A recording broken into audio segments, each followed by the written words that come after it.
Welcome, dear friends, to a journey that will carry us across the sands of time into the heart of ancient Egypt during its Middle Kingdom. Today, we embark on a story woven from courage, exile, and the unshakable bonds of loyalty, the tale of Sinuhe. Born into the splendor of the pharaoh's court, Sinuhe's life is thrust into turmoil by the sudden death of his king. Fleeing Egypt in fear and confusion, he wanders through foreign lands, facing challenges that will test his spirit, wisdom, and honor. As we follow his footsteps across deserts and into bustling cities, we'll meet warriors, merchants, kings, and common folk, each leaving their mark on Sinuhe's destiny. This is not just the journey of one man, it's the story of identity, belonging, and the eternal pull of one's homeland. Through rich landscapes, vivid characters, and timeless themes, we will experience the Middle Kingdom in all its glory and complexity. So open your mind, let your imagination sail down the Nile, and step with me into the world where history becomes legend, and legend becomes the heartbeat of Egypt's golden age. The sun hung low over the gleaming waters of the Nile, casting long golden fingers across the walls of Ichtawis, Egypt's resplendent capital. The court of Amenemhat I thrived like the heart of a great beast, constant, rhythmic, and full of life. Marble columns painted with vibrant hieroglyphs rose high, their shadows spilling across the mosaic floors where courtiers, priests, and scribes moved with purpose. Senusret stood at the edge of the great audience hall, a young man in his early 30s, the scent of lotus and frankincense heavy in the air. He was no noble by birth, yet his sharp mind and steady loyalty had earned him a trusted position in the inner circle of the pharaoh's physicians. His linen kilt was fresh and white, his head shaved save for a neat, scented oil cone, marking his service to the royal household. Amenemhat I, ruler of Upper and Lower Egypt, sat upon the throne of Horus. His gaze was steady, his voice calm yet commanding. Beside him, royal guards in bronze breastplates stood like statues, their spears glinting under the light of tall, flickering oil lamps. Petitioners stepped forward one by one, kneeling to offer gifts, carved ivory from Nubia, jars of sweet honey from the Delta, and scrolls of tribute from distant oases. The atmosphere was one of ceremony, yet under the grandeur lay the quiet hum of politics, ambition, and subtle rivalries. Courtiers whispered behind painted fans, scribes scribbled feverishly upon fresh papyrus. Sinuhe moved quietly through the crowd, listening, observing. He was there to tend to the pharaoh's health, naping, yet his sharp eyes often caught the shifting tides of power. He noted the smug tilt of Chancellor Keti's head as he received a nod from the pharaoh, Chinershbi, and the way Commander Montu's jaw tightened when talk turned to border defenses. The day's audience ended with a grand feast. Musicians plucked their lyres, dancers twirled with jingling anklets, and tables groaned under the weight of figs, bread, roasted goose, and golden jars of wine. Sinuhe, ever modest, kept to the edges, drinking in the spectacle. He could not know, not yet, that in only a few days, this vibrant court would be shattered by a sudden tragedy, and his own life would be cast into the winds of exile. Night sank over Ichtawis like a velvet shroud, smothering the palace in a hush broken only by the brush of sandals. On stone and the sleepy coo of doves in the gardens, Sinuhe finished inventorying the physician's storeroom, unguents sealed, bandages stacked, blue lotus tinctures counted, when a runner burst in, face pale, breath a ragged knife, to the king's chamber. Now, the corridor to Amenemhat's suite was lined with torchlight that jittered on painted scenes of gods, weighing hearts. Royal guards stood rigid as doorposts, but their eyes betrayed the storm behind them. Inside, the air was thick, spilled incense battling the iron scent of fear. Amenemhat I lay upon a low, gilded bed, the gold falcon on his headrest glinting faintly. His breath was shallow, the rhythm uneven, like a boat striking hidden sandbanks. Sinuhe knelt, fingers calm though his heart hammered. He checked the pulse at the king's wrist, a faint flutter, then a troubling pause. He called for warm water and the myrrh elixir. Chancellor Keti hovered, voice a hiss. "Speak softly, physician." Not a word beyond these walls. Commander Montu stood at the doorway, one hand on his khopesh, scanning faces as if treachery might step out of a shadow. The Queen's steward entered with a cluster of priest-physicians. Chants murmured low, a thread of prayer winding through the room. Sinuhe administered drops to ease the king's breathing, but the pharaoh's gaze, once steady as the Nile, drifted, then fixed on nothing. His lips moved. Sinuhe leaned in and caught fragments. Sun, horizon, guard Egypt. A final breath, a long sigh, and silence spread like poured oil. The priests bowed their heads. One extinguished a lamp. Another drew a linen sheet to the king's chest. Keti closed his eyes, and a muscle in Montu's jaw leapt. Sinuhe felt the floor tilt beneath him. He had tended fevers, pulled men back from the desert's edge. This was different. The room, heavy with power moments ago, now seemed fragile, a shell after the pearl had been taken. Protocol snapped into place. The high priest intoned rites to guide the Ka and Ba. Keti's voice, precise and cold, cut through. "No panic. We will secure the palace, summon the royal heir, and seal the news until dawn." Messengers ran in silence, sandals whispering against stone. Seals were pressed on storerooms and council chambers. The palace, once a living thing, became an instrument, tight, controlled, braced for the tremor of succession. Sinuhe washed his hands, watching rose-tinted water swirl away. Did the king die by fate, by illness long hidden, or by a hand in the dark? He caught Montu's gaze. The commander's eyes flicked to the vents, the curtains, the bronze water vessel. Every place a blade might hide. Keti noted Sinuhe's scrutiny and smiled without warmth. "Physician, your duty is to the living. Prepare a report." Outside, dawn nursed the horizon with thin blue fire. Within, Amenemhat's body was anointed and veiled. Bells began to toll from the temple quarter, slow, inexorable. Somewhere deep, a door in Sinuhe's life swung open on black hinges, and fear rushed through. Before the day was done, whispers would become wind, and the wind would drive a loyal servant into exile. The first light of dawn spilled over the palace roofs, but its warmth did not touch Sinuhe. The death of Amenemhat I was still a secret to the common people. Yet the corridors buzzed with muffled footsteps, hushed orders, and the clink of seals on locked doors. The air was thick with incense, not for celebration, but to mask the scent of mourning. Sinuhe, summoned to the physician's wing, had prepared his report, but as he crossed the eastern courtyard, he overheard two armed messengers speaking in urgent tones.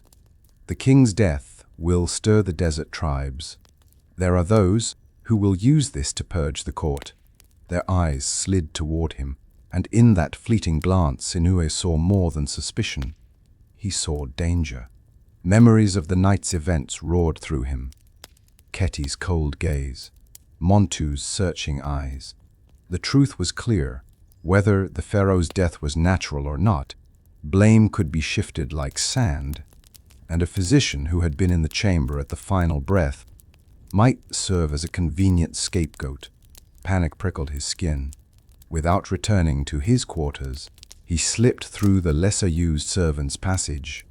its plaster walls streaked with years of torch smoke. He crossed the stables, the scent of hay and horse sweat stinging his nose. Pui! And found a single Nubian groom half asleep.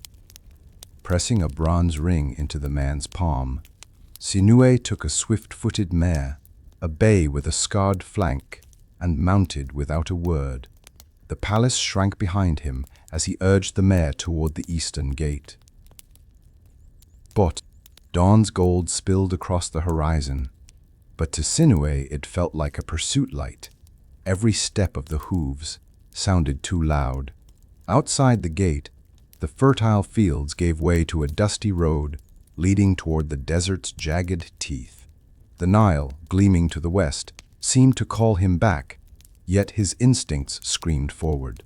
By midday, the green of Egypt lay far behind. Sand dunes rolled like sleeping beasts, and the wind hissed with the voices of exile. Alone, with only the rhythmic pounding of the horse's hooves and the weight of a sealed palace at his back, Sinuhe understood the truth. He had crossed the invisible line between servant and fugitives. The desert opened before Sinuhe like a sea of fire, each dune a wave ready to swallow him whole. The sun, barely past morning, already scorched the air. His mare's breathing grew heavier with each step, hooves sinking into the loose sand. Behind him, the green ribbon of the Nile had vanished, swallowed by the shimmering horizon. Sinuhe pressed onward, his cloak pulled over his head to shield from the blaze. The wind carried fine grains that stung his skin, working into his eyes and mouth until every swallow tasted of grit. The silence was so deep it became a sound of its own, a heavy, constant hum broken only by the creak of leather straps and the occasional grunt of the horse. By midday, heat waves danced across the ground, turning distant shapes into mirages. He thought he saw palm trees and water, but they vanished when he drew closer. His water skin was already half empty. Every sip felt like a sin against survival. The second day brought worse trials. A sudden sandstorm rolled from the east, a golden wall spinning and hissing. Sinuhe leapt from the mare, pulling her down behind a ridge, covering her face with his cloak while burying his own beneath his arms. The wind screamed, pelting them with sand until the world became nothing but darkness and suffocating heat. When the storm passed, the sky was a pale, washed-out blue, and the dunes had shifted like restless gods. The tracks behind them were gone. It was as if Egypt had been erased entirely. That night, under a cold moon, Sinuhe lay beside his mare, her warmth keeping the chill from his bones. He looked up at the stars, the same stars the pharaoh had once gazed upon from the palace balcony, and felt a pang in his chest. Exile was not just distance. It was a severing of the soul from its roots, but survival had its own rhythm. The next morning, guided by the bright wedge of dawn, he mounted again and rode toward the faint promise of a caravan route he had once heard traders speak of. Whether it led to safety or deeper danger, he could no longer choose, only follow. By the third week of travel, the desert began to yield. The endless dunes softened into rocky plains, scattered with scrub bushes and pale acacia trees. The air still burned by day, but the nights were warmer, touched by a faint scent of distant water. Sinuhe's mare stumbled often now, her ribs visible beneath her hide. Sinuhe had given her more water than himself, swallowing dryness like a penance. When the horizon finally broke into the jagged silhouettes of low hills, his heart lifted, not from beauty but from the promise of life. As the sun tilted westward, he spotted movement, a small caravan winding along a narrow path, donkeys burdened with baskets, and men in loose woolen robes. Instinct told him to keep hidden. A lone traveler was a tempting target, but his body, hollowed by thirst and hunger, could not endure caution. He stepped into their path, hands open in supplication. The caravan halted. Its leader, a man with a grizzled beard and a red headscarf, studied him in silence. "Egyptian?" the man asked in a thick accent. Sinuhe nodded. The leader's gaze softened. "You look like death's shadow." They gave him a water skin first, the cool liquid searing his parched throat. Then bread, coarse but heavenly. His mare was led to drink from a clay trough strapped to one of the donkeys. The men spoke in a language half familiar from trade markets. Sinuhe caught fragments about bandits, taxes, and the pharaoh's death, news traveling faster than he could have imagined. That night, the caravan camped in a shallow wadi, its sides sheltering them from the wind. Fires flickered against the rock walls. Shadows of camels and men dancing together. A woman tended a pot of stew, the scent of lentils and garlic curling through the camp. Sinuhe sat apart, wrapped in a wool cloak they had given him, listening to the murmur of voices and the bleating of restless animals. He was no longer in Egypt, yet Egypt followed him. In whispers, in the way men looked at him, in the knowledge that every mile placed him deeper in exile's grasp. Still, under the wadi's shelter, with warmth and food in his belly, Sinuhe allowed himself the first true sleep since the pharaoh's death. Days after leaving the wadi, the caravan wound its way down toward the coast. The scent of salt came first, sharp and alive, carried on a breeze that felt almost cool after weeks of desert wind. Then the sea itself appeared, an endless blue expanse, its waves glittering under the sun like hammered copper. Nestled along the shoreline lay Byblos, its harbor bristling with the masts of trading ships. The city's sandstone walls rose above the docks, banners snapping in the wind. Even from a distance, Sinuhe could hear the cacophony, the creak of wooden cranes, the shouts of traders, the bleating of goats, the slap of waves against hulls. The caravan leader spoke to the gate guards, exchanging quick words and a few coins. Sinuhe passed under the archway and entered a labyrinth of narrow streets, the air thick with the smell of fish, baking bread, and foreign spices. Merchants called out in multiple tongues, Phoenician, Egyptian, Amorite, each vying for attention. Byblos was unlike Ichtawi's. Here, wealth flowed not from the temples or Pharaoh's decree, but from the steady rhythm of trade. Ships from Cyprus brought copper, caravans from inland carried cedarwood and precious oils. Sinuhe's eyes lingered on the cedar. Beams stacked high in the lumber yards, a treasure Egypt coveted for its temples and ships. The caravan leader found him lodging in a modest inn near the harbor. The room was small, with a straw-stuffed bed and a shuttered window that let in the cries of gulls. That evening, Sinuhe walked alone through the marketplace, blending into the press of sailors and townsfolk. He noted the watchtowers along the harbor, the foreign guards with curved swords, the scribes who tracked cargo and weighed goods. He also noticed the other kind of commerce, whispered exchanges in shadowed alleys, eyes that lingered too long on a stranger's face. Byblos was a city of opportunity, but also of danger. As night fell, the streets glowed with oil lamps, and music spilled from taverns where sailors drank, and dice clattered on wooden tables. Sinuhe returned to his room, the sea breeze carrying the mingled scents of salt and cedar. He had reached safety, for now, but safety in Byblos was as fragile as the tide. It was on his 5th day in Byblos that Sinuhe's fate shifted once more. A messenger in a finely woven robe appeared at the inn, flanked by 2 guards in crested bronze helmets. He spoke in the local tongue, but Sinuhe caught the word Amenemhat, the king of the region. Led through winding streets, Sinuhe was brought to a palace, unlike Egypt's towering stone monuments.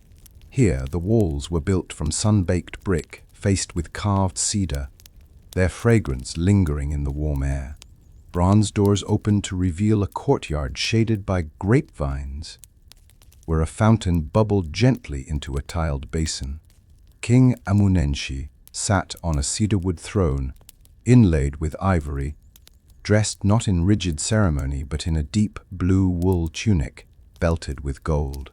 His dark hair was bound with a circlet and piecing tiche, and his eyes were sharp. The eyes of a ruler who weighed every man like silver on a scale. "You are far from Egypt, traveler," the king said in a deliberate Egyptian, each word touched with a foreign rhythm.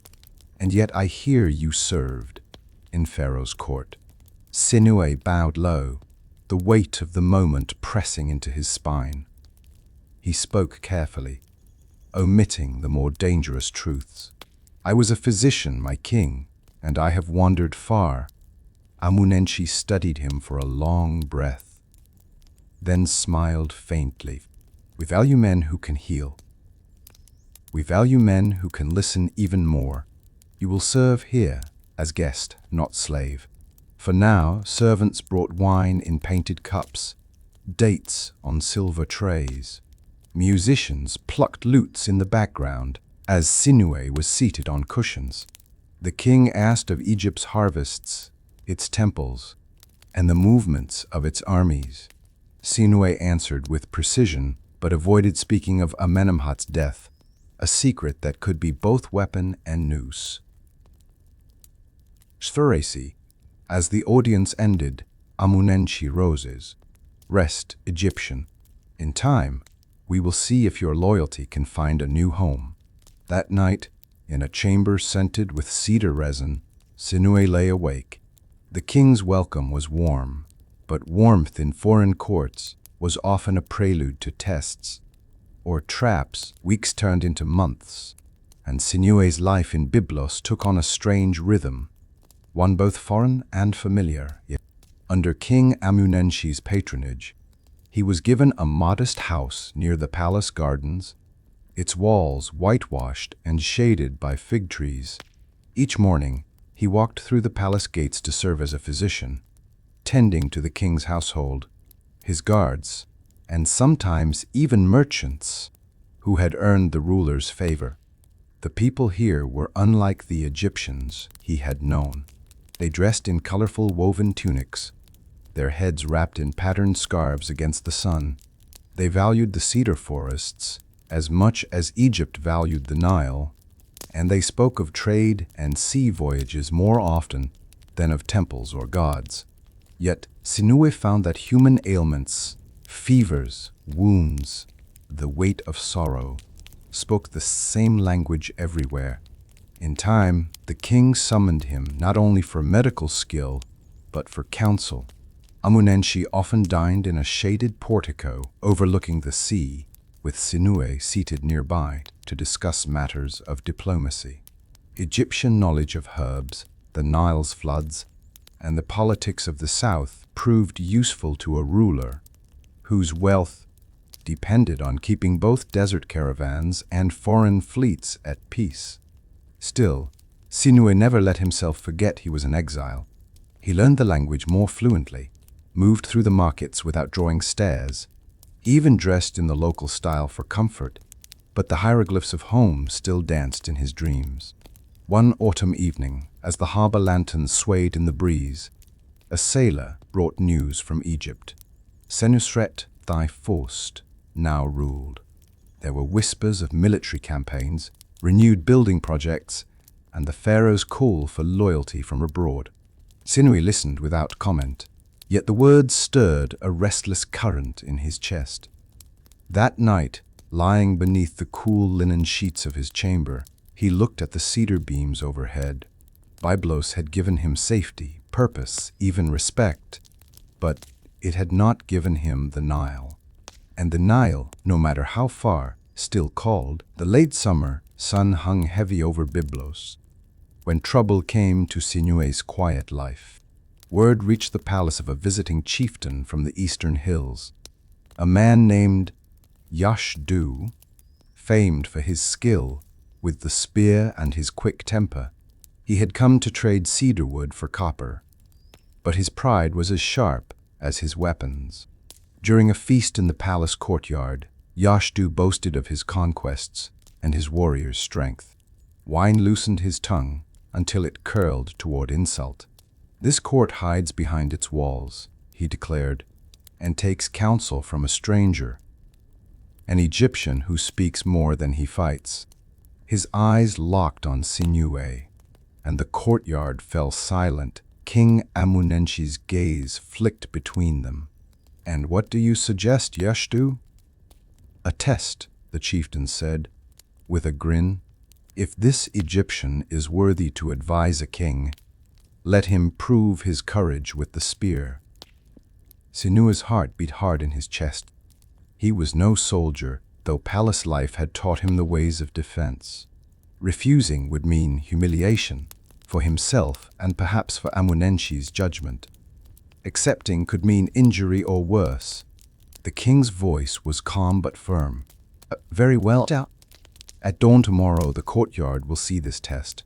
That night, Sinuhe barely slept. He practiced with a palace guard, learning the feel of the spear's weight and the way to use speed against strength. Still, the image of Yashtu's broad shoulders and confident grin haunted him. The next morning, the courtyard filled with spectators. Yashtu stood bare-chested, muscles corded, bronze spear in hand. Sinuhe wore only a short linen kilt and a leather strap across his chest for grip.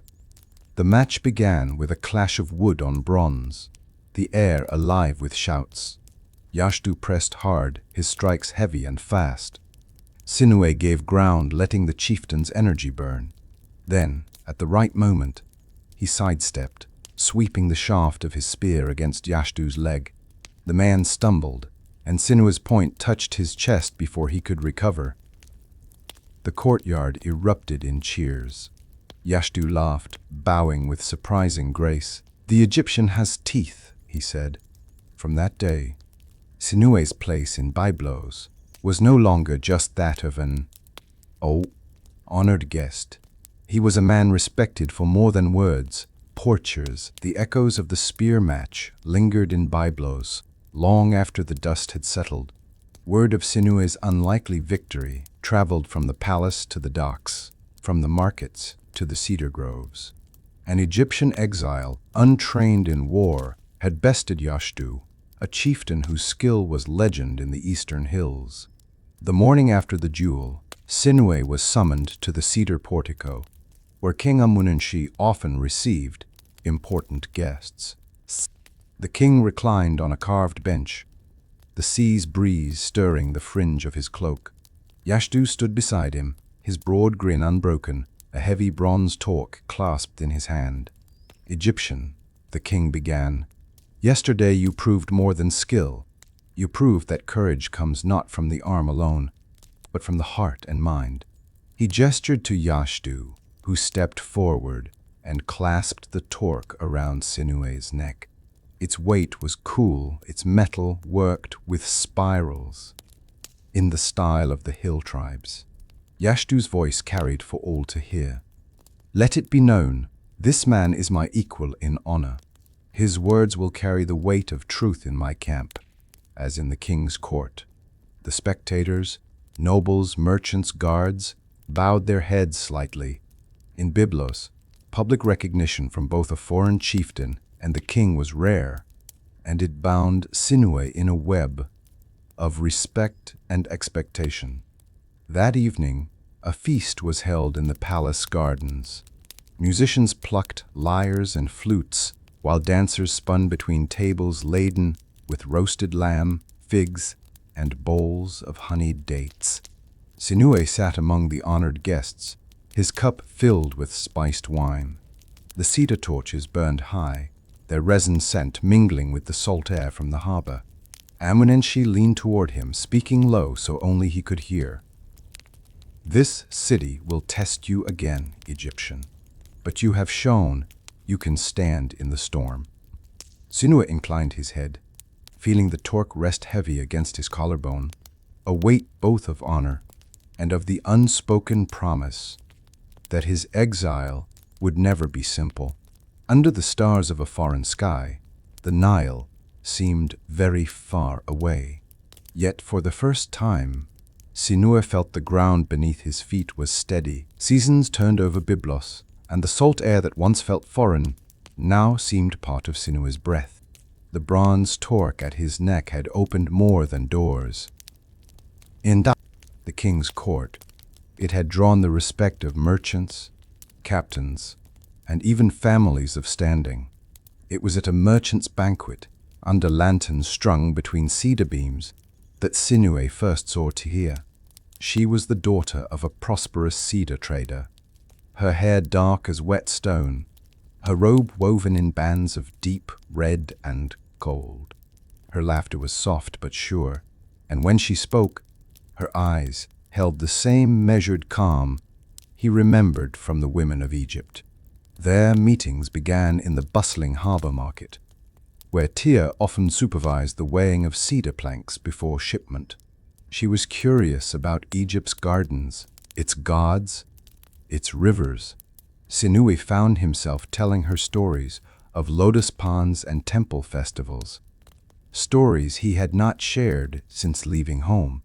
Months passed, and Amenemhat himself attended their wedding feast. The ceremony was held in the merchant's garden, shaded by fig trees heavy with fruit. Musicians played flutes, while guests poured wine in blessing. Tia's father presented Sinuhe with a small house overlooking the sea, its balcony framed by carved cedar railings. Life began to settle into a steady rhythm. Tia oversaw the household, her voice filling the rooms with a warmth Sinuhe had not felt since the days of the pharaoh's court. In the mornings, he still served Amenemhat. In the afternoons, he walked the shoreline with Tia, speaking of the future. Children soon followed. A son first, strong and wide-eyed, then a daughter with hair like her mother's and laughter like her father's. Sinuhe's days became a weave of palace duties, family joys, and quiet evenings under the shifting colors of the Mediterranean sky.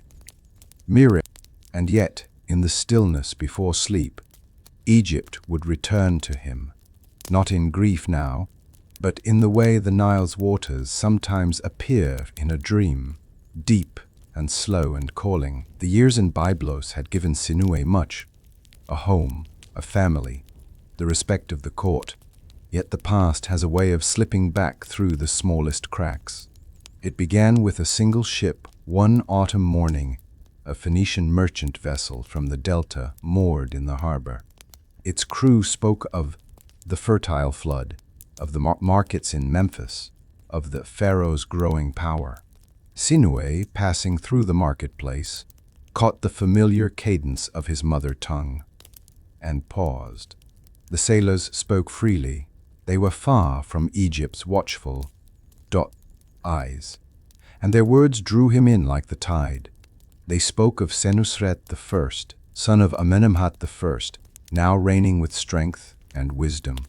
The pharaoh had expanded Egypt's borders, rebuilt temples, and restored trade with distant lands. But there were other whispers, too, of internal strife, of plots quashed before they could take root, of old names remembered in the palace with bitterness. One sailor noticed Sinuhe's attentive gaze. "You're Egyptian, aren't you? The Nile misses its sons."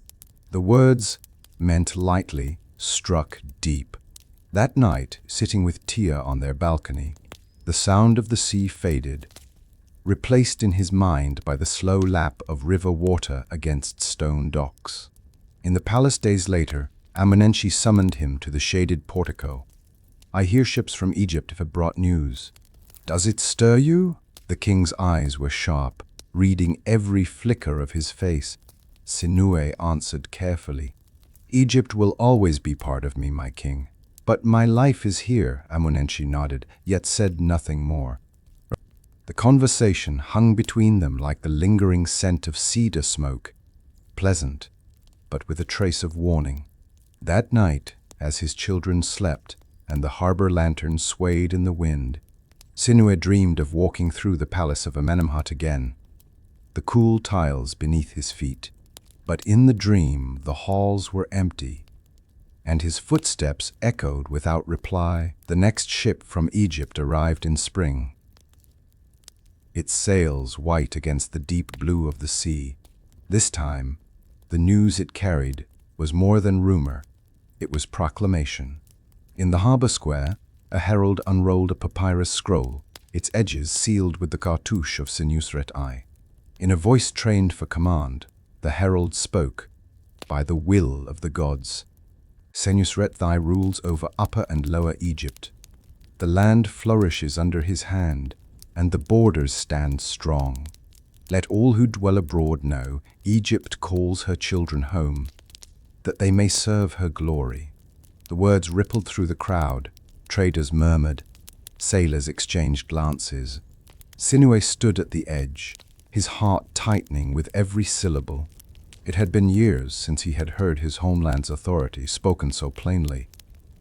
Hintini, and it stirred something he had thought long buried.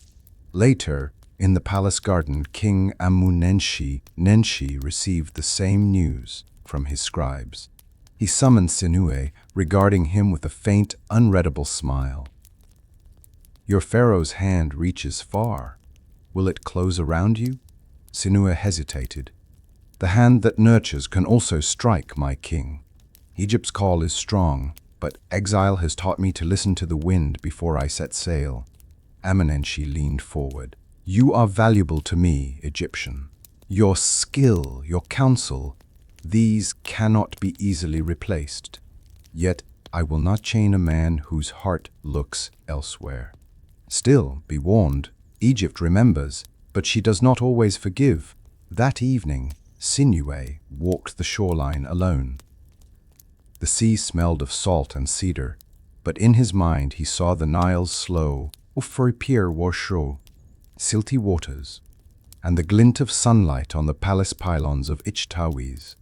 The call of home had shifted from a whisper to a steady drumbeat. As gulls cried overhead, Sinuhe knew the question was no longer whether Egypt called him, but whether he would answer. It was early summer when the royal envoys arrived. Not traders, not wandering sailors, but emissaries bearing Egypt's authority. Their ship, sleek and black-hulled, cut through the harbor like a blade. At its bow fluttered the banner of the white crown and the red, united under the name of Senusret I. The palace gates swung wide for them. Sinuhe, summoned by King Amenemhat, entered the cedar hall to find 3 Egyptians in crisp white linen kilts, each with a gold seal at the waist. The eldest, a tall man with a voice like polished stone, stepped forward. "Sinuhe, son of Egypt, physician of the late Amenemhat I, we bear a message from the throne." From a lacquered chest, he withdrew a scroll bound in red cord. The wax seal bore the cartouche of Senusret I, its imprint deep and perfect. Breaking it felt like touching the sun. The words were formal, yet the weight behind them was personal. "You are remembered in the halls of the 2 lands. Your skill is valued, your loyalty once proved. Return, and you will stand again among those who serve the throne. Come without fear. The years have washed away the shadows of the past." Sinuhe read the lines twice, his pulse steady, but his mind roaring. The letter was an invitation, and a command dressed as kindness. Amenemhat's gaze was unreadable. "Egypt stretches its hand to you. Will you take it?" Sinuhe bowed his head. "My king, a letter is a road. I do not yet know where it ends." The emissaries were lodged as honored guests. That night, Sinuhe sat with Tia on their balcony. The sea lay silver under the moon, but in his mind's eye, he saw the green banks of the Nile, the scent of papyrus marshes, the white walls of Ichtawiz. Tia touched his hand. "If you go, we go together." Her voice was steady, but the shadow in her eyes betrayed her fear. Sinuhe looked down at the pharaoh's letter, its red cord gleaming in the lamplight. The road home had been opened, but it was a road that could never be walked without risk. The letter from Senusret I lay on the cedar table, its red cord coiled like a serpent. Days had passed since its arrival, yet Sinuhe could not bring himself to decide. Each time he unrolled the scroll, the words seemed to shift, sometimes a promise of honor, other times a threat cloaked in silk. In the mornings, he still walked to the palace to tend to Amenemhat's household. But his mind wandered. Every herb he measured, every wound he bound, every council he attended seemed hollow beside the weight of the choice pressing on him. Plea, Egypt's call was strong. He remembered the cool shadow of the palace colonnades, the low murmur of courtly conversation, the scent of lotus in the air. He remembered the honor of serving Pharaoh, the pride of wearing Egypt's colors. But along with the pride came the memory of that terrible night, the death of Amenemhat I, the tense glances, the unspoken suspicion. If those shadows still lingered, the journey home could lead not to restoration, but to ruin. At home, Tia moved quietly, watching him without pressing. Their children, too young to understand, played on the balcony, chasing each other between the carved cedar railings. Sinuhe envied their freedom from history's grip. One evening, as the sea darkened to violet, Amenemhat invited him to a private supper. The king poured wine himself, a rare gesture, and said, "I have seen men torn between two lands. Some go home and find peace. Others go home and find chains. The choice is yours, Egyptian, but once you set foot on that ship, you belong to the Nile again." Sinuhe nodded, but spoke no answer. That night, sleep evaded him. He walked the shoreline until the moon stood high, the waves whispering in a tongue older than empires. He thought of the Nile's green banks and the desert's gold sands, of loyalty owed and debts unpaid. The horizon offered no guidance, only the same endless line between the world he knew and the one he had left behind. The crisis. The decision came quietly, without ceremony, like the final drop that tips a vessel to overflowing. Sinuhe awoke before dawn, the pharaoh's letter resting beside him, and knew the time had come. The Nile's call had grown too strong to ignore. He spent the morning in the palace, requesting an audience with King Amenemhat. The cedar hall was cool and dim, lit only by shafts of light from high windows. When Sinuhe bowed, Amenemhat studied him for a long moment, as though reading a page already written. "You have chosen," the king said. "Yes, my king. I will answer Egypt's call." Amenemhat rose from his cedar throne and stepped down to clasp Sinuhe's forearm. "Then, go with honor. Know that this court will remember you as a man of service and courage. But remember, too, Egypt holds her own counsel. What she gives, she may also take away." In the days that followed, preparations filled every hour. Sinuhe's house was emptied of what could be carried. Tia packed their clothes, wrapped keepsakes in linen, and oversaw the loading of cedar chests onto the ship that would bear them south. The children ran excitedly between the rooms, oblivious to the ache in their parents' hearts. The night before departure, Sinuhe walked the streets of Byblos one last time. He passed the harbor where he had first arrived, gaunt and desperate, the market stalls where he had bargained for herbs, the palace gardens where he had stood beside Amenemhat in council. Each place held a memory, some warm, some sharp, all woven into the years of his exile. At dawn, the family boarded the Egyptian vessel. The sails caught the morning wind, and the harbor began to shrink behind them. The cedar-scented air gave way to the salt of the open sea. Sinuhe stood at the stern, watching the coastline fade into the horizon. Byblos had been his refuge, his prison, his teacher. Now it was only a shape in the mist, and ahead lay the green banks of a river that would judge whether he was returning as a son or as a stranger. The ship cut southward along the coast, its sails swelling with the steady Mediterranean wind. Sinuhe stood at the prow, the sea spray cool against his face. The shoreline rolled by, fishing villages, rocky headlands, and the occasional watchtower, each mile carrying him closer to Egypt, yet deeper in. Tia stayed near the stern with the children, pointing out dolphins that surfaced alongside the hull. Their laughter carried over the sound of creaking wood and snapping sailcloth. But beneath her smile, Sinuhe saw her unease. She had never known Egypt. To her, it was a land of stories and symbols, the symbols of gods painted on papyrus and kings spoken of in measured tones. At night, the ship anchored in sheltered bays. The crew, weathered sailors with the sun carved into their skin, roasted fish over open flames, their songs drifting over the water.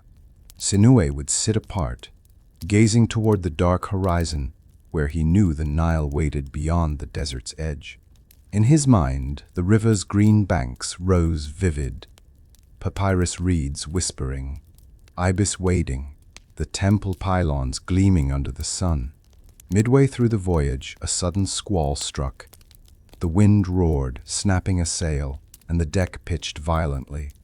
Tia clutched the children as sailors scrambled to secure the rigging. Sinuhe helped where he could, his hands burning against the wet ropes, his voice hoarse from shouting over the storm. Hours later, the sea calmed, leaving them exhausted but intact. The storm seemed a warning. Egypt was no gentle harbor. Whatever awaited, it would test them. As the days passed, the coastline began to change. Retjenu, the cedar forests gave way to stretches of desert, the air warming with the scent of dry sand carried far out to sea. One morning, the lookout shouted, pointing to the horizon. There, faint but unmistakable, stood the white cliffs near the Nile Delta. Sinuhe gripped the railing. Home was near. But so were the memories he had tried to bury. The ship entered the mouth of the Nile at dawn, the river's waters calm and green after the restless swells of the sea. The air changed instantly, warmer, softer, carrying the mingled scents of wet earth, lotus, and the faint tang of smoke from distant hearths. For Sinuhe, it was like breathing memory itself. The riverbanks came alive as they sailed inland. Date palms leaned over the water, their fronds whispering in the breeze. Farmers in linen kilts guided oxen through flooded fields, while fishermen cast nets from small reed boats. The language of his childhood reached Sinuhe from every direction, shouted greetings, with the rhythmic calls of boatmen, and it struck him with both comfort and unease. At a river port near the delta, the ship moored to unload goods. Sinuhe stepped ashore with Tia and the children, the mud warm under his sandals. The crowd stared openly. Here was a man dressed like both an Egyptian and a foreigner, marked by the bronze torque at his neck, and the cedar scent still clinging to his cloak. An officer in the pharaoh's service awaited him, flanked by two guards in gleaming bronze. Sinuhe, physician of Amenemhat, guest of King Amenemhat I, the officer said formally, by command of Senusret I, you are to be escorted to the royal city of Ichtawiz. Tia kept close to him as they boarded a smaller river barge, its prow carved with the head of a falcon. The children leaned over the side, trailing their hands in the cool water, unaware of the tension in the air. As the barge glided south, the river widened, the sky stretching vast above it. Villages dotted the banks, their mud brick houses gleaming pale in the sun. Beyond them rose temple pylons painted in vivid colors, their walls carved with scenes of kings and gods. Yet Sinuhe could not ignore the way the officer's eyes lingered on him, measuring, weighing. Egypt welcomed him with beauty, but also with watchfulness. By late afternoon, the horizon shimmered with the first outlines of Ichitawis's grand walls. The city awaited him, but whether as home or as trial, he could not yet tell. The royal barge slid into Ichitawis's dock under the blaze of midday sun. Beyond the quay, the city stretched in orderly splendor, broad avenues lined with sycamore figs, painted walls alive with hieroglyphs, and the white limestone crowns of the palace. Rising above all, Sinuhe walked through the gates, flanked by the pharaoh's guards. The heat radiated off the stone, mingling with the scent of lotus from the palace pools. Every step forward felt like the slow winding of a bowstring. They passed colonnades painted with scenes of Senusret's victories, chariots racing into battle, captives kneeling, temples standing renewed. At the grand audience hall, bronze doors swung open to reveal a vast chamber where light poured from high windows, glinting off gilded columns. At the far end, upon a throne of gold and ebony, sat Senusret I, younger than Sinuhe expected. He wore the double crown of Upper and Lower Egypt, a broad collar of turquoise and gold resting on his chest. His gaze was steady, the gaze of a ruler who had learned both to command and to judge. Overhears, Bash. Sinuhe approached, bowing deeply, forehead nearly to the polished floor. "Life, prosperity, and health to you, Pharaoh of the two lands," he said, his voice carrying across the silence. Senusret studied him without haste. "Sinuhe, physician of my father, you left Egypt without permission, crossing into foreign lands at a time of unrest." The words struck with the weight of a charge, yet the pharaoh's tone held no immediate condemnation. "And yet," Senusret continued, "you have served honorably abroad. Kings speak your name with respect. The court remembers your skill." Sinuhe kept his eyes lowered. "I fled in confusion, my lord, not from disloyalty. I have longed to stand in Egypt's light again." The pharaoh's lips curved slightly. "We shall see if that light welcomes you." He gestured to a scribe. "Sinuhe will be lodged within the palace walls until my judgment is made. He is not to be hindered, nor to leave the city. It was neither exile nor pardon, but a waiting place in between." As Sinuhe was led away, he felt the eyes of the court on his back.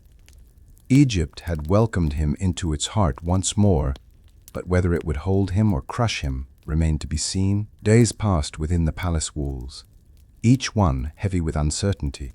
Sinuhe lodged in a guest chamber overlooking a lotus-filled pool, the air sweet with the scent of papyrus. Guards treated him with courtesy but kept watch from a polite distance. Each morning, he was summoned to the scribe's hall, where royal officials questioned him about his years abroad. They asked of King Amenemhat, of the lands beyond the desert, of trade routes and armies. Sinuhe answered with careful truth, leaving out the darker threads of his flight.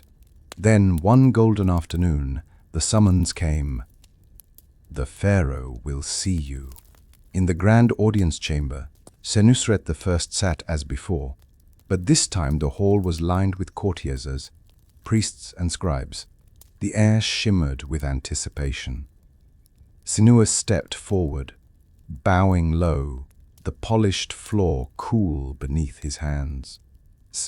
Senusret's voice was clear and resonant. "Sinuhe, you left Egypt without leave, yet you did not lift a hand against her. You served honorably in a foreign court, and your name was spoken with respect in lands far from the Nile. For this, and for the memory of your service to my father, I grant you pardon." The words struck like a drumbeat in Sinuhe's chest. "You will be restored to the court," the pharaoh continued. "Your house will be prepared, and your service as physician is once more required in the halls of Egypt." The chamber stirred with murmurs. A scribe stepped forward to record the decree. sealing it with the royal cartouche. Priests murmured blessings. Courtiers studied Sinuhe with new eyes, some curious, others calculating. Sinuhe bowed deeply, speaking with steady voice. Life, prosperity, and health to you, Pharaoh. May the gods grant me wisdom to serve Egypt as I once did, and more. That night, the palace held a modest banquet in his honor. Music rose from the harpists. The scent of roasted goose mingled with frankincense, and the wine tasted like home. Yet beneath the warmth of Sinuhe knew his place in the court would be watched by allies and rivals alike. Sinuhe's return to palace life was both familiar and strange. Like stepping back into a room whose walls had been repainted, the shape the same, but the colors changed. His new quarters stood near the physician's wing, with a small private garden shaded by date palms and fragrant lotus pools. Senusret I had assigned him not only to the care of the royal household, but also as advisor on matters of foreign trade and diplomacy, a recognition of the years he had spent among foreign courts. This dual role drew him into new circles, merchants seeking the pharaoh's favor, emissaries from distant cities, and younger nobles eager to learn the art of subtle negotiation. Each morning began in the healing chambers, where he oversaw the preparation of salves and tonics. Patients ranged from palace guards, nursing spear wounds, to noblewomen, seeking remedies for sleeplessness. In the afternoons, he attended council meetings, seated just behind the vizier, where scrolls were unrolled to reveal ship manifests and reports from Egypt's borders. Though his hands still worked as a healer, his mind now weighed in on matters far beyond the pulse of a patient. He cautioned against overextending trade routes into volatile territories and suggested alliances with coastal cities that could supply cedarwood and copper. The pharaoh listened, occasionally asking pointed questions that tested both his knowledge and his loyalty. Yet court life held its currents of rivalry. Some older officials eyed him with suspicion, seeing not a restored servant but a man who had once fled. Others sought to pull him into their factions, offering friendship over cups of sweet wine, their smiles too polished to trust. In the evenings, Sinuhe returned to his family's new home within the palace grounds. Tia had adapted quickly, overseeing servants with quiet authority, while the children marveled at the gardens, the pools, and the golden statues of the gods. Standing on the terrace one night, looking across the palace roofs toward the dark sweep of the Nile, Sinuhe felt the weight of his second chance. Egypt had welcomed him back, but it would take time to know if she would truly keep him. A month after his restoration, Sinuhe requested leave to visit familiar faces beyond the palace walls. With the pharaoh's blessing, he set out in a small chariot, the wheels rattling over limestone-paved streets. As the city of Ichtawis opened before him, his first stop was the house of Nebhotep, an elderly scribe who had once tutored him in the palace gardens. During his early service under Amenemhat I, the old man rose slowly from a low stool when Sinuhe entered, his eyes bright despite the lines etched deep into his face. "The gods return you to us, my boy," Nebhotep said, clasping Sinuhe's arms with surprising strength. They shared a meal of bread, figs, and honeyed beer, speaking of the old court, of celebrations, of long-forgotten disputes, of the pharaoh's council in gentler times. From there, Sinuhe walked the shaded colonnade to the physician's quarter, where he found Merira, his former apprentice, now a skilled healer in her own right. She greeted him warmly, yet with a subtle wariness, as if unsure whether the man who had once vanished in the night could truly remain. Still, she showed him the herb gardens he had once tended, and the new medicinal techniques she had learned in his absence. In the market district, Sinuhe crossed paths with Hori, a former palace guard, now running a small stall selling bronze tools. Hori's booming laugh echoed down the lane as he embraced Sinuhe. "We thought you dead, friend! Yet here you stand, finer dressed than ever." Each meeting was a thread pulled from the tapestry of his past. Some threads warm with friendship, others tinged with doubt. Whispers followed him through the streets. Not all who remembered him had forgotten the circumstances of his flight. As dusk painted the city in golden shadow, Sinuhe returned to the palace by boat along a canal. He sat at the prow, watching familiar landmarks pass. The temple pylons, the granaries, the docks where the Nile's cargo flowed endlessly. The day had been filled with smiles, but he knew the true test of belonging was not in greetings, but in whether those who shook his hand would stand with him. Should the tides of fortune turn, the river swelled with the annual flood, its waters spilling life into the fields. In Ichtavu, the people prepared for the happy festival, the Feast of the Nile, honoring the god who brought abundance to Egypt. Egypt. For Sinuhe, it was the first time in years that he had witnessed the celebration. And the sight stirred memories, buried deep beneath the sands of exile. The palace gardens transformed into a living tapestry of color. Banners of blue and green fluttered from columns, symbolizing the river's waters and fertile banks. Priests in white linen carried tall lotus staffs, their shaved heads glinting in the sunlight. The air was heavy with the fragrance of lilies, roasted duck, and sweet honey cakes. Senusret I first presided over the ceremonies from a raised dais beside the lotus pool. His crown gleamed, and in his hand he held a golden libation vessel. Sinuhe stood among the court physicians and advisors. Sinuhe, close enough to see the ripples in the water as the pharaoh poured milk and wine into the Nile's offering basin. The crowd erupted in song, their voices rising in unison. Musicians played harps and flutes while dancers, their skirts twirling, moved like waves under the summer sun. Children tossed flower petals into the air. Elders clapped in rhythm. From the riverbank came the laughter of fishermen who had adorned their nets with garlands for luck. Sinuhe felt the pulse of Egypt in every sound and scent, the joy of a people bound to their river, the deep gratitude for the flood's gift.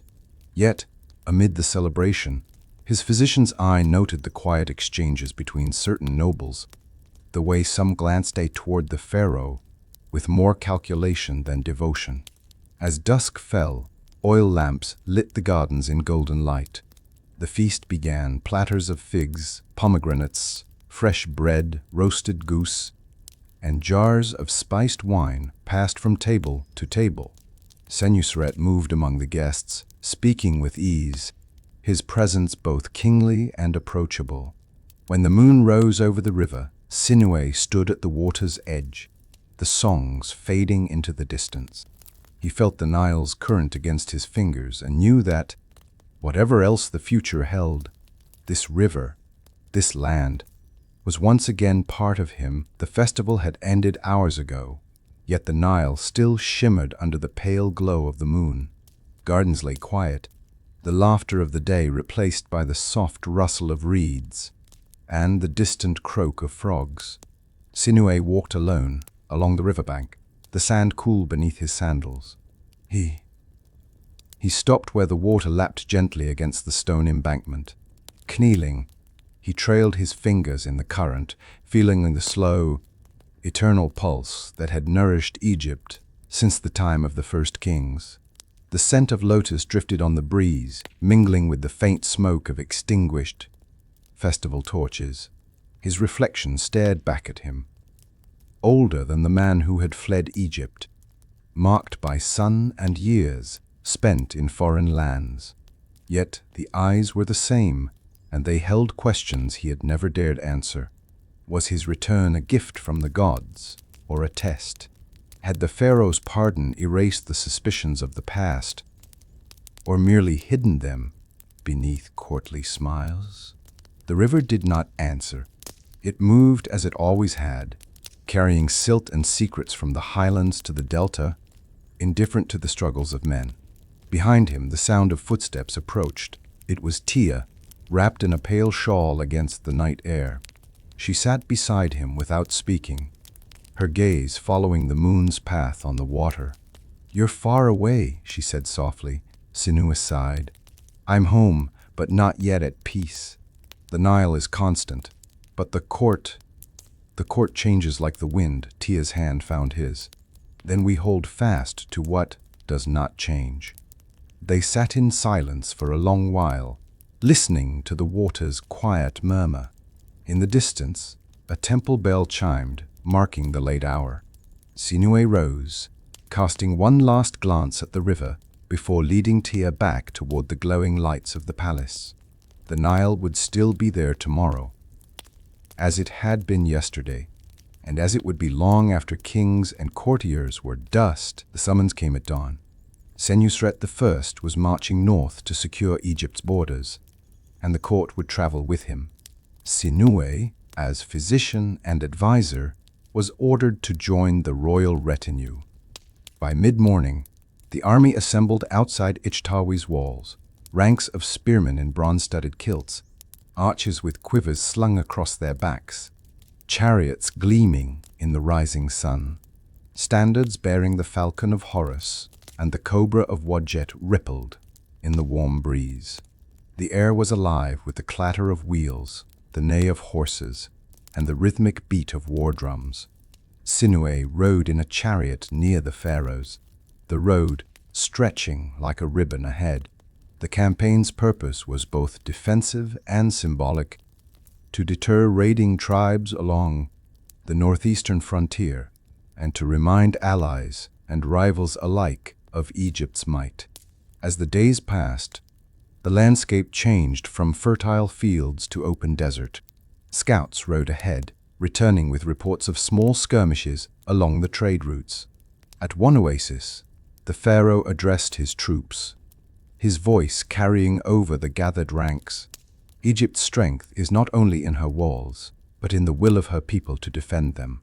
The soldiers struck their shields in thunderous reply. Sinuhe's role was constant vigilance. He treated heat-stricken soldiers, bound cuts from training drills, and ensured the pharaoh's personal guards remained fit for battle. At night, campfires dotted the sands like fallen stars, and the hum of voices rose against the still desert air. One afternoon, the column passed the ruins of an old fortress, its mud-brick walls crumbling under centuries of wind. Senusret reigned in his chariot beside Sinuhe. "This is what happens when a kingdom forgets its borders," the pharaoh said, his tone both warning and challenge.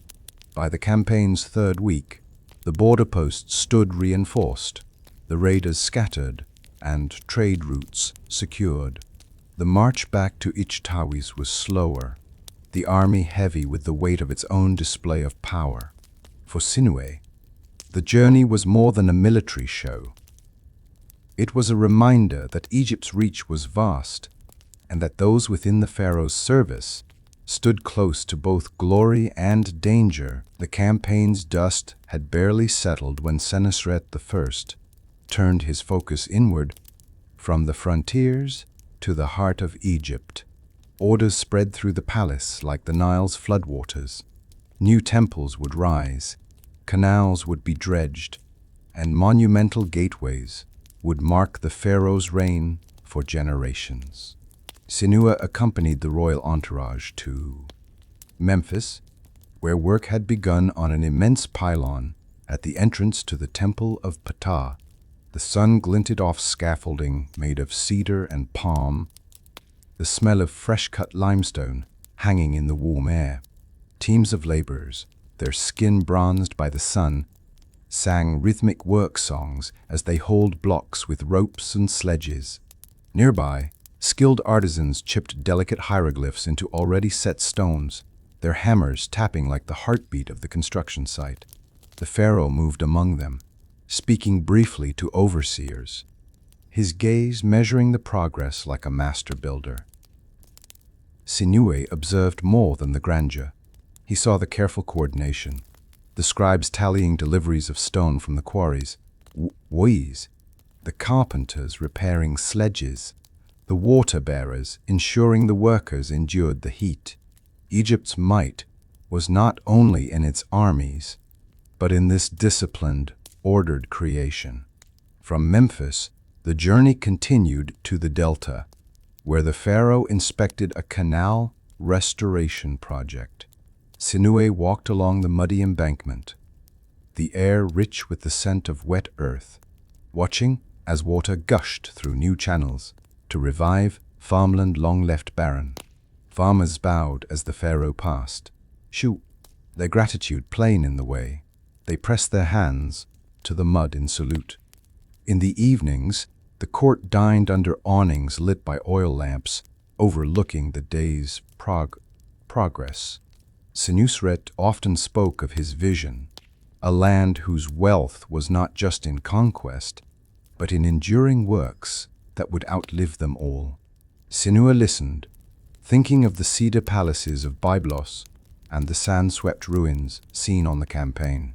He knew then that Egypt's strength was not just her river, but her will to build on its banks, stone upon stone, century upon century. The more time Sinuhe spent in Senusret I's court, the more his duties extended beyond the physician's chamber. His years in Byblos had given him a perspective few in Egypt possessed, an understanding of foreign rulers, trade negotiations, and the subtle art of winning loyalty without the sword. It began with a council session in the Hall of Pillars. Envoys from a coastal city had arrived, offering cedarwood in exchange for reduced tariffs on Egyptian grain. The vizier argued for rejecting the proposal outright, citing Egypt's self-sufficiency. But Sinuhe, seated among the advisors, spoke up Syrdians. "My lord Pharaoh, the sea routes carry not only cedar but news. If we close our hands too tightly, we may find ourselves blind to the movements of allies and rivals alike. Better to open the hand just enough to hold what is offered and guide it where we wish it to go." The chamber fell silent. Senusret's gaze lingered on him before the pharaoh spoke. "You counsel as one who has seen the currents beyond our shores. We will consider your words." In the days that followed, Sinuhe's presence was requested more often at the council table. He reviewed trade agreements, suggested medical exchanges with allied courts, and advised on preparations for the festival season to impress visiting dignitaries. Yet influence in the court was never without risk. Some older nobles viewed his counsel as overreach, whispering that a physician should tend wounds, not policy. Others sought his ear, hoping to use his standing with the pharaoh to advance their own causes. Sinuhe navigated these currents carefully, offering advice when asked, and keeping silent when speaking would only feed resentment. One evening, after a long session on border defense, Senusret walked with him through the palace gardens. The moon cast silver over the lotus pools as the pharaoh said, "You serve Egypt well, Sinuhe, but remember, those who stand close to the throne are the first to feel the heat of its fire." Sinuhe bowed. "I have felt it before, my lord. I will not forget." The city awoke in a blaze of color for the festival of Hathor, Lady of Love, Music, and Joy. From the palace balconies, Sinuhe could see the streets transformed, garlands of lotus and papyrus strung between columns, bright banners fluttering above stalls laden with fruit, wine, and honey cakes. The scent of myrrh and frankincense mingled with the sweetness of fresh pomegranates. The heart of the celebration lay at the great temple of Hathor, its walls painted in deep turquoise and gold, crowned with the goddess's sistrum-shaped emblem. Senusret I led the procession, wearing a broad collar of gold and lapis, his steps measured to the rhythm of drums and sistrums. Priests and priestesses in flowing linen robes danced gracefully, shaking the sacred instruments, so their bronze jingles sang in the morning air. Sinuhe walked among the pharaoh's advisors, his eyes drawn to the joy on the faces of the crowd. Women wore floral wreaths in their hair. Children painted with protective symbols darted between dancers, and musicians filled the air with the hypnotic strains of lyres and flutes. Inside the temple courtyard, the ceremonies began. Offerings of bread, beer, incense, and flowers were placed before Hathor's gilded statue. The high priestess poured milk and honey into a stone basin, her voice rising in hymn to the goddess who brought fertility to the fields and love to the hearts of men. But amid the music and devotion, Sinuhe noticed the subtle dance of politics. Nobles positioned themselves for moments in the pharaoh's line of sight, offering carefully worded blessings. Foreign envoys, resplendent in their own silks and jewels, stood slightly apart, measuring the power on display. As the sun reached its zenith, the temple gates opened to the public. The celebration spilled into the streets, dancers leading processions, merchants shouting their wares, wine flowing as freely as the music. Sinuhe found Tia and the children among the crowd, their faces lit with laughter. For a moment, the heavy weight of court life lifted, replaced by the simple joy of belonging. That night, under the glow of 1,000 oil lamps, the music still echoed in the air. Sinuhe knew that festivals were more than worship. They were a stage where Egypt displayed its unity, wealth, and power. And in such displays, every smile and song carried its own message. Barely a week after the festival of Hathor, Egyptians welcomed a different kind of procession, one not led by music and flowers, but by the creak of foreign chariots and the rustle of richly woven cloaks. Diplomats from several distant lands had arrived, envoys from Cush, traders from Byblos, and emissaries from the lands east of the Sinai. The palace forecourt became a stage for this rare assembly. Flags bearing foreign emblems fluttered alongside Egypt's falcon banner, while guards in polished bronze formed a ceremonial cordon. Sinuhe, summoned to attend as both court physician and advisor, stood among the pharaoh's inner circle, real, summoned, his eyes drawn instinctively to the cedarwood chests being unloaded. Tribute or bargaining tools? It was hard to tell. Senusret I entered in full regalia, the double crown gleaming under the midday sun.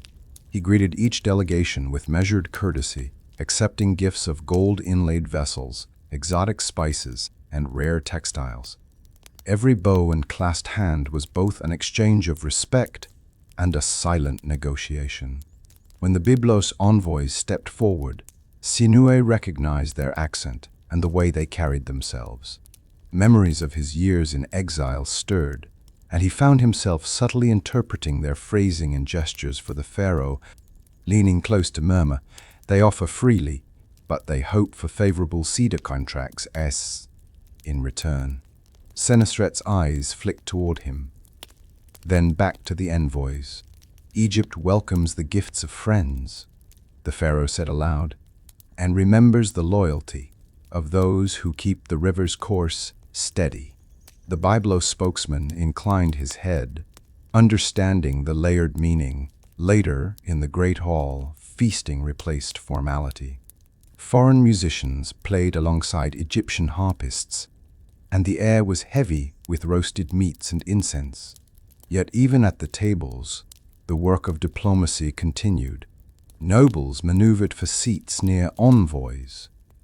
Envoys sought to measure the pharaoh's temperament, and scribes quietly recorded every agreement reached in hushed tones. Politicians Sinuhe moved between groups, offering pleasantries, listening more than he spoke. His presence was noticed, and not just by those who knew his history.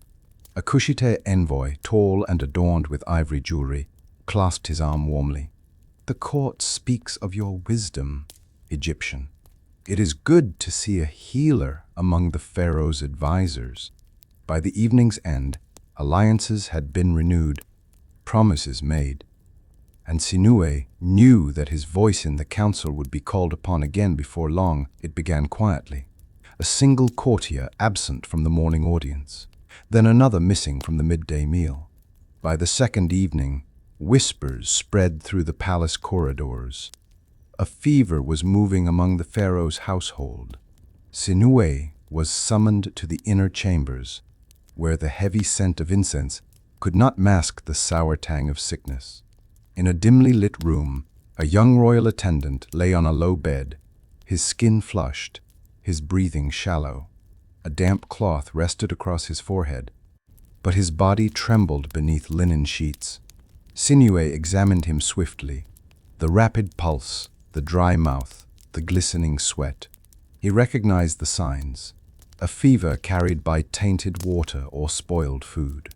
Turning to the head steward, he ordered boiled water for all palace kitchens, with fresh herbs for poultices, and the isolation of any who showed early symptoms.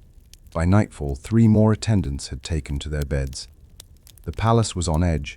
Servants moved quickly, eyes averted, as though the illness could travel by sight alone. Sinuhe worked tirelessly, brewing infusions of willow bark and coriander to lower the fever, grinding garlic and honey into pastes to strengthen the weak. He oversaw the burning of contaminated bedding and the fumigation of rooms with myrrh and juniper smoke. On the 3rd day, a messenger arrived breathless at his door. One of the pharaoh's nephews had fallen ill.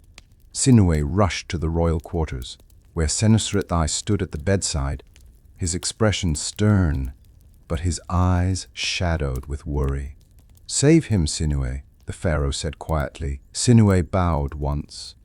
"I will do all that can be done." For 2 nights he did not leave the chamber, tending the boy with cooled cloths, feeding him sips of barley water, and chanting quiet prayers to Sekhmet, goddess of healing. By dawn on the 5th day, the fever broke. The boy's breathing eased, his cheeks lost their crimson flush, and he fell into a deep, healing sleep.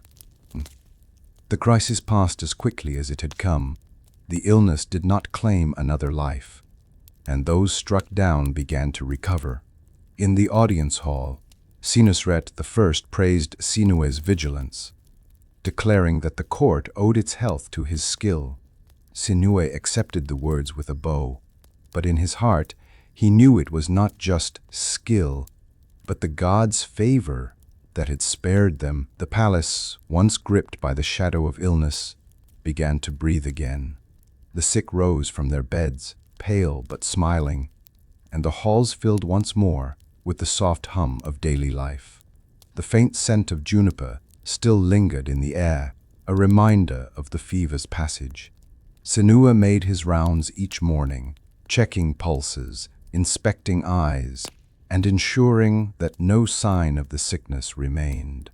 At the royal quarters, he found the pharaoh's young nephew seated by an open window, sunlight on his face. The boy grinned when he saw him. "My mother says you chased the fever away," the child said. "I only guided it to the door," Sinuhe replied with a smile. "But you found the strength to walk it out." Later that day, a formal summons came from the throne room. Sinuhe entered to find Senusret I seated on his golden throne, courtiers arrayed in ceremonial order. The pharaoh's voice carried clearly. "When the shadow of illness fell upon this court, Sinuhe stood between us and death. By his vigilance, skill, and devotion, the health of Egypt's household was preserved." He gestured to an attendant, who stepped forward with a finely worked gold amulet in the shape of the Eye of Horus. Wear this, Sinuhe, as a sign that the gods see your service, and so does your king." The hall echoed with murmurs of approval. Some eyes still measured him with reserve, but others now held genuine respect. The amulet's weight at his chest felt like more than gold. It was trust, hard-won in the crucible of crisis. That evening, Tia prepared a quiet meal in their garden. The children sat close to hear the story of the pharaoh's gift. Tasty Vaikuntsingfhaises, sevens, their eyes wide as they fingered the amulet's smooth surface. "Does this mean Egypt is truly your home now?" his daughter asked. Sinuhe looked toward the Nile, glowing in the dusk. "It means Egypt has welcomed me again," he said softly. "But home is where your heart finds peace." And for the first time in many years, he felt that peace was no longer beyond his reach. Not long after the fever had passed, Senusret I summoned Sinuhe to the map room, a chamber lined with painted depictions of Egypt from the delta to the first cataract. The pharaoh's finger traced the ribbon of the Nile. "You have seen foreign lands, Sinuhe," he said. "Now you will see Egypt as she truly is. Travel her length, speak with her people, and return to tell me where she is strong and where she thirsts for care." So began a months-long journey, escorted by a small retinue of scribes, guards, and servants. They sailed north first, through the lush delta, where green fields met the glittering blue of the sea. Villages bustled with fishermen mending nets, women pounding grain, and children herding goats along the canals. In each settlement, Sinuhe visited local healers, exchanging remedies and learning of ailments particular to their lands. From there, the journey turned south, past Ijitawis and Memphis into the long, narrow valley where the Nile carved its path between cliffs of gold and red stone. He marveled at the towering columns of Karnak, the painted tombs at Beni Hassan, and the temple pylons that seemed to rise from the river itself. Everywhere he listened, to farmers speaking of the floods, to overseers describing irrigation works, to priests recounting the needs of their temples. He saw fertile fields heavy with grain, but also villages where the dikes needed repair and canals ran shallow. He made careful notes on papyrus scrolls, recording both bounty and neglect. In the south, near the Nubian border, he visited garrisons guarding the trade routes. Soldiers spoke of distant expeditions and the constant need for vigilance. There, under the shadow of a desert fortress, Sinuhe understood fully the reach and the fragility of Egypt's power.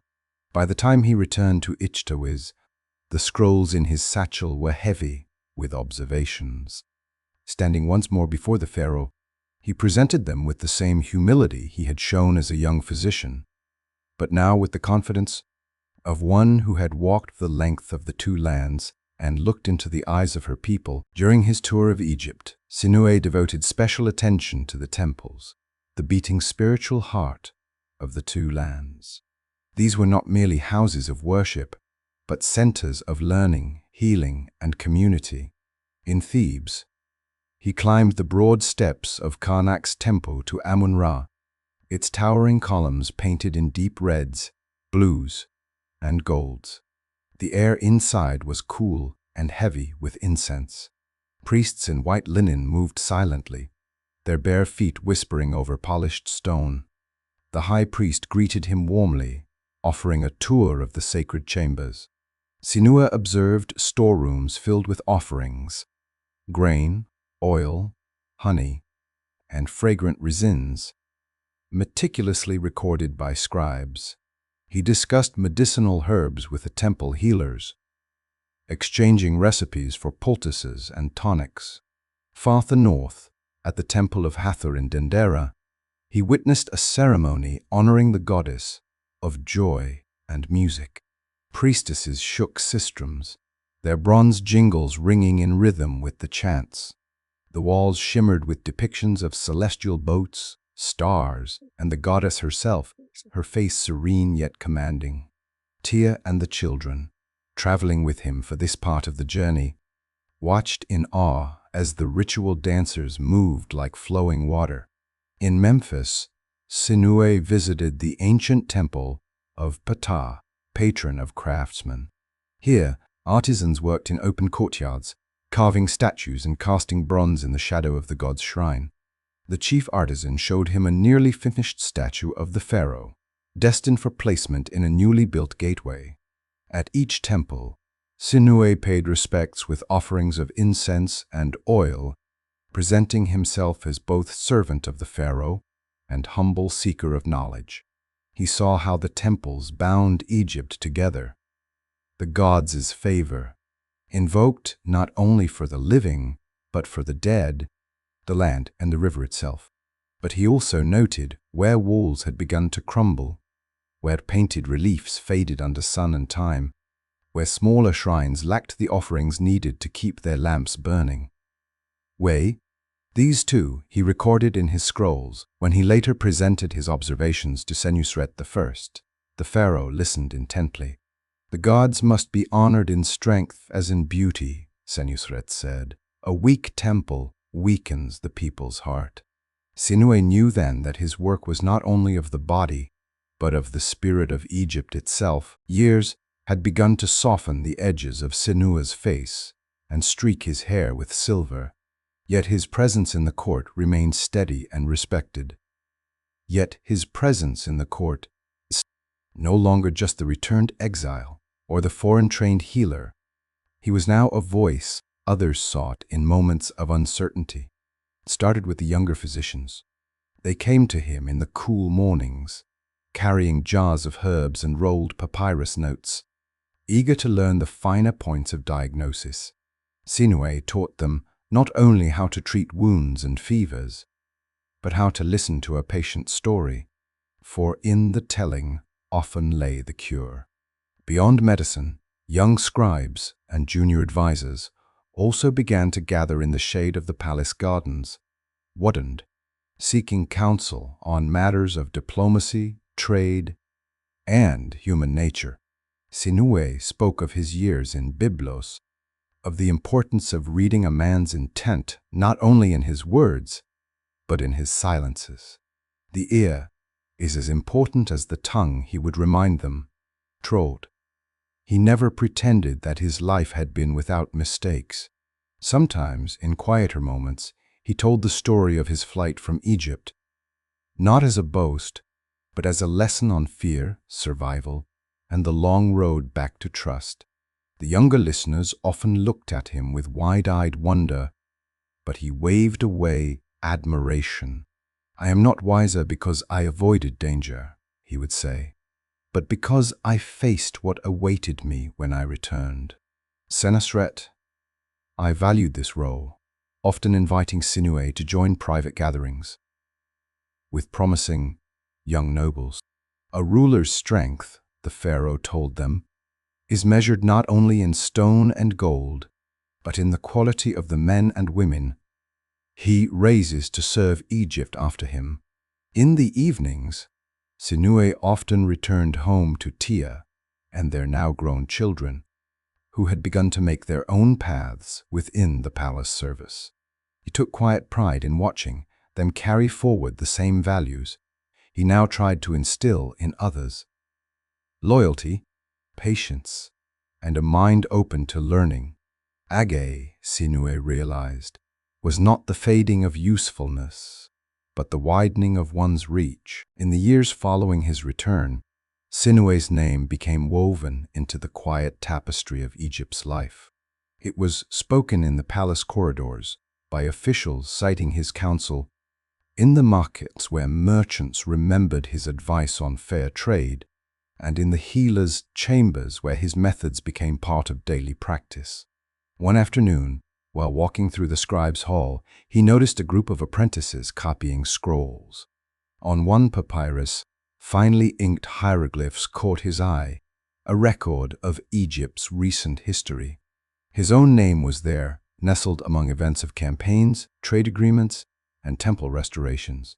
The entry spoke of his service in Byblos, his return, and his role in the court of Senusret I. He felt no swell of vanity, only a deep stillness. Lives were often forgotten in the turning of dynasties, yet here, in ink on papyrus, a small measure of his journey would outlast his own days. At the temple of Thoth, patron of wisdom, a young priest invited him to speak to a gathering of scribes and healers. Sinuhe stood beneath painted columns, recounting lessons from his life, the value of patience, the danger of fear-driven choices, and the strength found in serving something greater than oneself. His words, though plain, seemed to root themselves in the listeners' hearts. Senusret I, too, recognized the quiet weight of his influence. During a private audience, the pharaoh said, "You are more than physician or advisor now.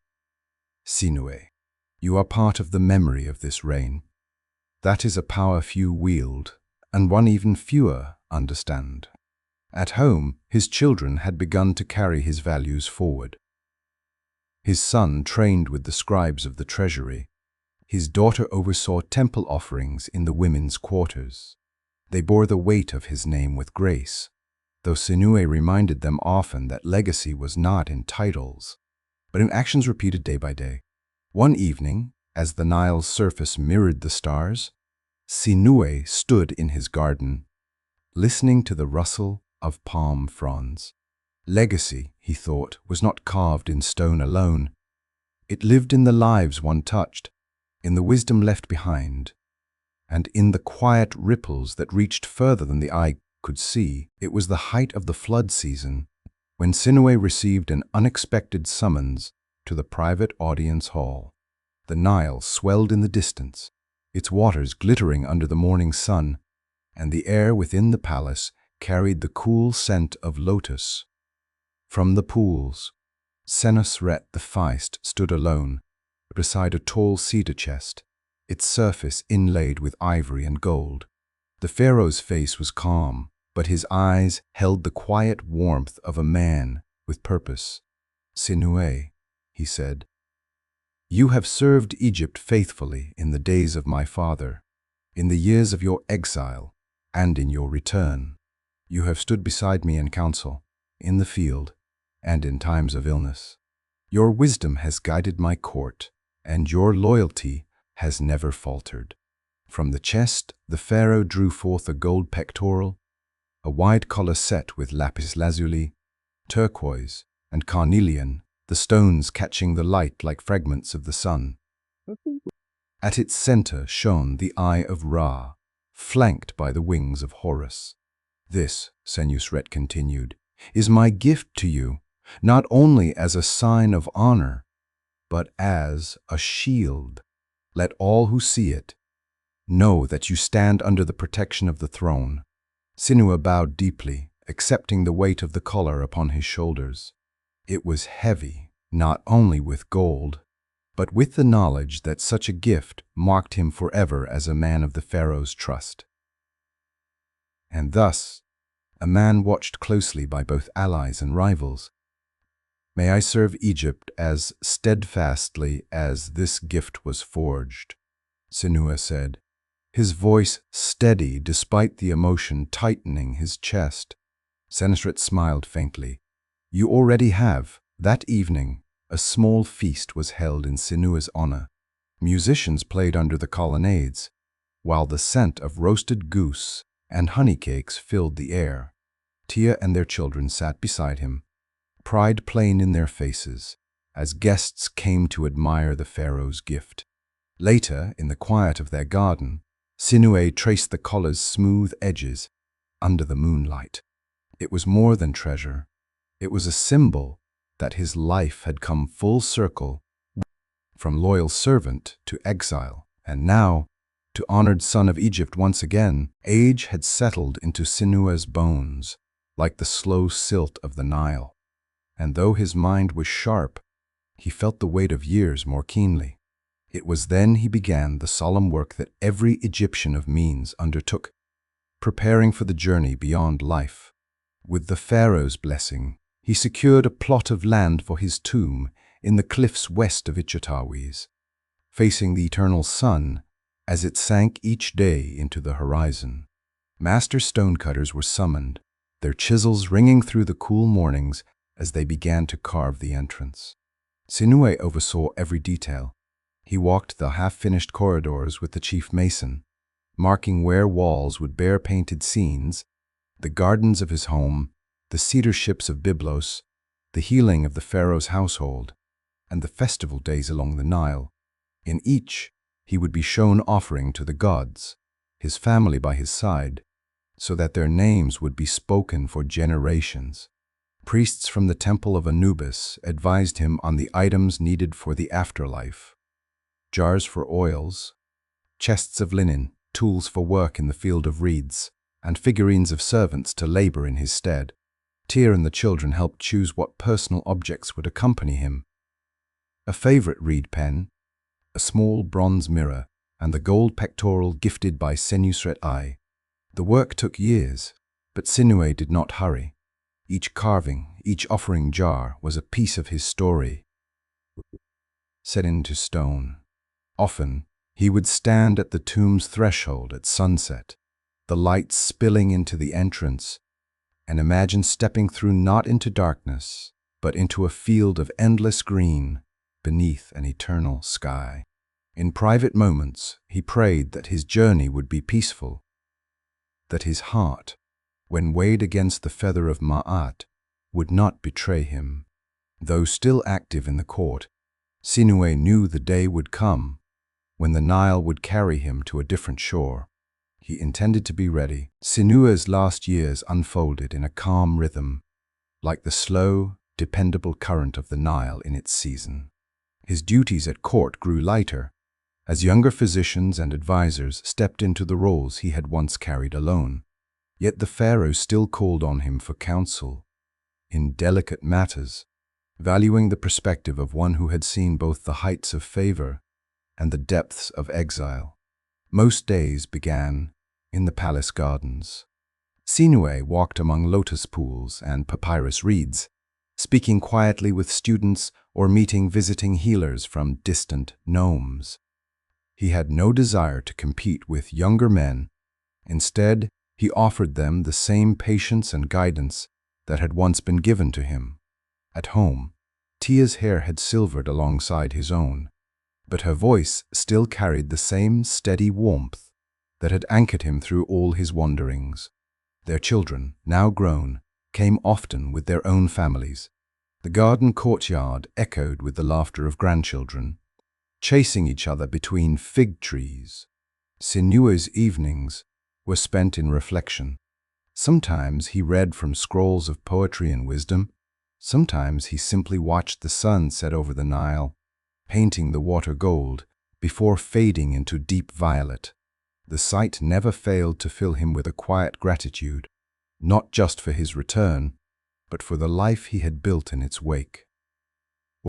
The tomb he had prepared was nearly finished. Craftsmen added the final touches: a painted ceiling of stars, inscriptions telling his story, and jars sealed with oil. He visited it less often now, knowing it was ready when he was. Senusret I remained strong, but change was in the air.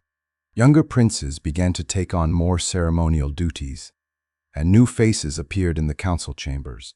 Still, when the pharaoh spoke of loyalty, he often glanced towards Sinuhe, as if to remind the court that true service was measured in decades, not days.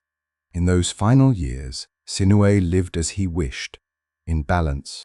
The court, the family, the river, all parts of a life that, though marked by trial and exile, had come to rest in harmony. It was in the season of the inundation, when the Nile swelled and the air was thick with the scent of wet earth, that Sinuhe's final days came. He had felt his strength wane gradually over the past months, the slow surrender of the body, though his mind remained as keen as ever. One evening, as the sun dipped low, He asked Tyr to sit with him in the garden. The lotus blossoms closed for the night, and the river shimmered in the fading light. "The gods have given me many seasons," he said softly. "I have walked far from Egypt, and I have returned. I have seen my children's children. This is enough." The next morning, he stayed in bed, his breathing even but faint.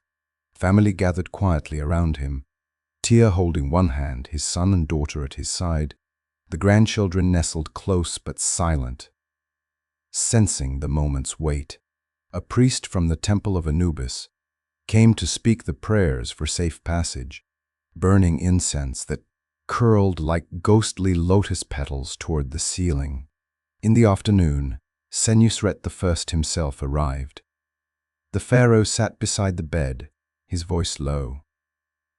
"Egypt remembers you, Sinuhe. Rest knowing that your name will be spoken in the halls long after we are gone." Sinuhe managed a faint smile. "Then I will walk in the field of reeds without burden." As the shadows lengthened, he closed his eyes. The sound of the Nile outside became the sound of distant waves. Distant waves, the light behind his eyelids, like the glow of an endless horizon. His breath grew slower until it ceased altogether, as gentle as the river's tide. That night, the palace lamps burned in his honor, and the city murmured his name in quiet respect. His body, washed and anointed with fragrant oils, was prepared for the journey to his tomb, where the walls told the story of his life. From the court of Amenemhat, through exile, to his return in honor, Sinuhe had passed from the two lands to the next world, leaving behind a legacy that would outlast even the stone that bore his name. Seasons turned, and the memory of Sinuhe did not fade with the passing of years.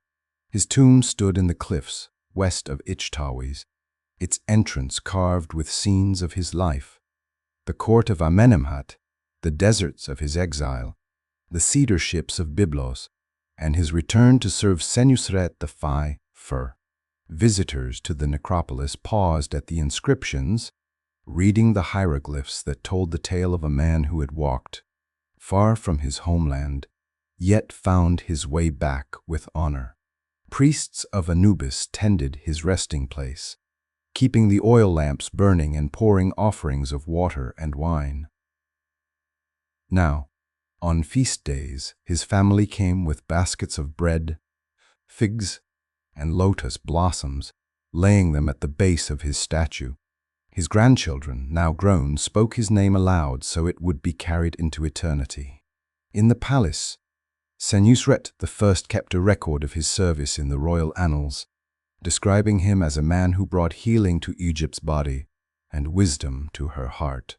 The younger courtiers, many of whom had once sat under his teaching in the gardens, now passed on his lessons to others.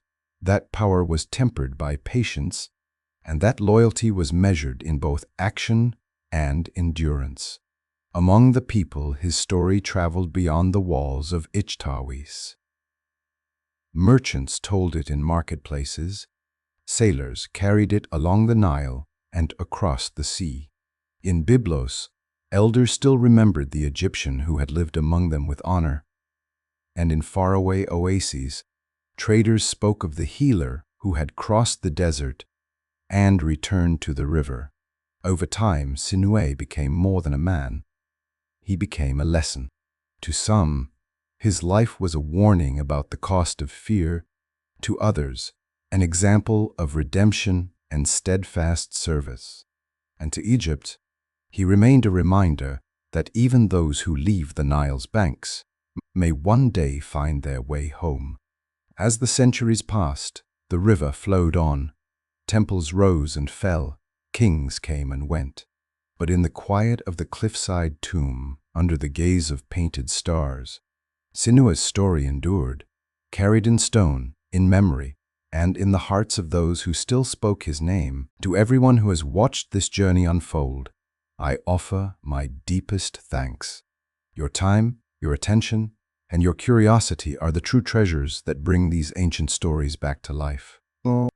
Through the deserts, along the Nile, and within the grand halls of kings, we have walked together in the footsteps of Sinuhe. You have seen his triumphs, felt his fears, and shared in his moments of peace. This tale, carved in the memory of Egypt's Middle Kingdom, would mean little without someone to hear it.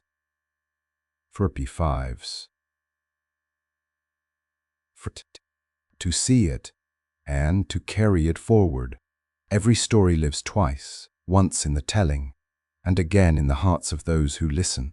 Tonight, you have become part of Sinuhe's story, just as much as he has been part of ours.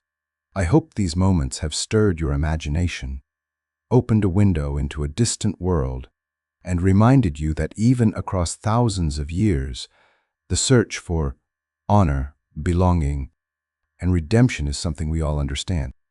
From my heart to yours, thank you for watching, for sharing this time, and for keeping the story alive. Until the next journey, may your own path be guided by wisdom and light.